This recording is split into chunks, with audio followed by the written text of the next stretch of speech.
On Friday, Mr. Falinsky said that criticism was right in the short term. "You can't just build houses in 3 months," he told the Australian Financial Review.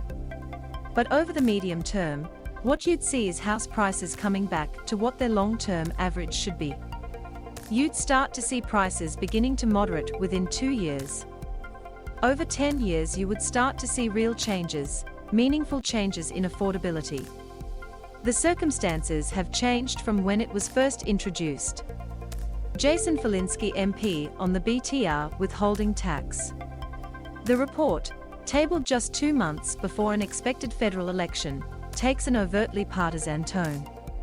Mr. Falinsky, who says Australia's white founders clearly believed that we should become a property-owning democracy, said housing policy split into 2 tribes, one believing home ownership to be an overstated social good, and the other seeing it as a pillar of a strong community.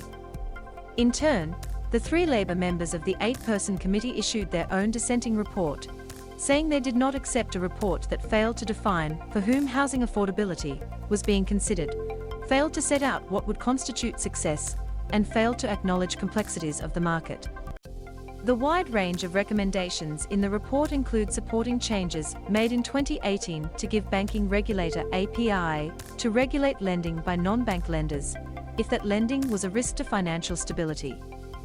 It also recommends no change to the charter and monetary policy mandate of the Reserve Bank of Australia, contrary to a review of the central bank's policy settings that Treasurer Josh Frydenberg has promised to ensure housing price stability was not included in the bank's considerations, as it has become for the Reserve Bank of NZ.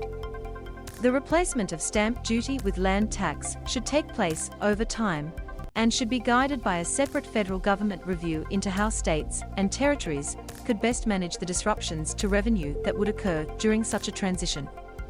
In the meantime, to address the problem of bracket creep in stamp duty, states and territories should lift the thresholds for different pricing bands of the impost in line with housing market inflation, the report says.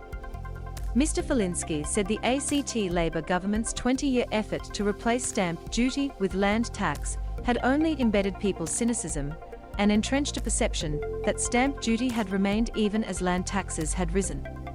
A separate proposal by the NSW coalition-led government to offer had stalled because of questions in resolving the revenue gap for the state finances, as well as state politics, he said.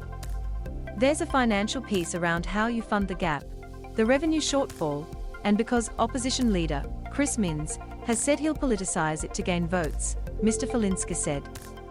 "That's making people cautious." The federal Liberal MP proposes ending the government's policy of a 30% withholding tax on foreign investment in build-to-rent property developments.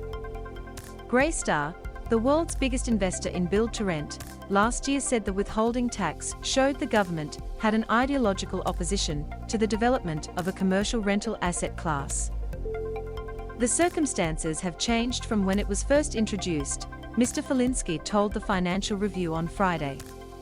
"There's a lot of overseas expertise sitting on the sidelines because of that tax.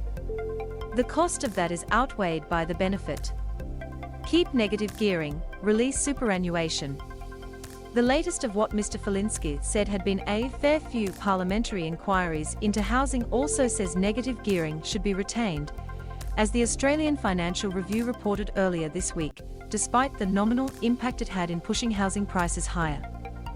The report supports allowing people to tap their superannuation to access home ownership, recommending first home buyers should be able to use their super balance as security for a home loan. This recommendation will therefore remove the largest barrier for home buyers, being the deposit, it says. The report also says more must be done to meet the housing needs of homeless people, calling for full implementation of recommendations by a separate parliamentary inquiry last year. Mr. Falinsky said the federal government needed to ensure more provision of crisis housing, particularly for victims of domestic violence. "People do stay in violent environments because they have nowhere else to go," he said. "We need to look at how we increase that supply quite substantively. We can't just wait for the market to magically increase supply when people are in violent situations." In addition, Local communities should have the power to negotiate better infrastructure in exchange for allowing higher density housing. The federal government should financially reward state and local governments that speed up planning processes, and federal grants should be tied to local and state provision of more housing supply, the report tabled in Parliament on Friday says.